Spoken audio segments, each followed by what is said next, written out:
കൊട്ടാരക്കരയിൽ RSS പ്രവർത്തകർ police station ആക്രമിച്ചു. ഇന്നലെ അർദ്ധരാത്രിയോടെയായിരുന്നു സംഭവം.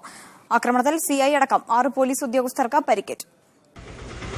വാഹന പരിശോധനയെ തുടർന്ന് കൊട്ടാരക്കര പോലീസ് സ്റ്റേഷനിലെ ഉദ്യോഗസ്ഥരും സ്ഥലത്തെ RSS പ്രവർത്തകരും തമ്മിൽ ഇന്നലെ അർദ്ധരാത്രിയോടെ വാക്കേറ്റമുണ്ടായിരുന്നു. പോലീസ് ഉദ്യോഗസ്ഥരെ കയ്യേറ്റം ചെയ്യാൻ ശ്രമിച്ചതിനെ തുടർന്ന് 3 RSS പ്രവർത്തകരെ പോലീസ് കസ്റ്റഡിയിലെടുത്തു.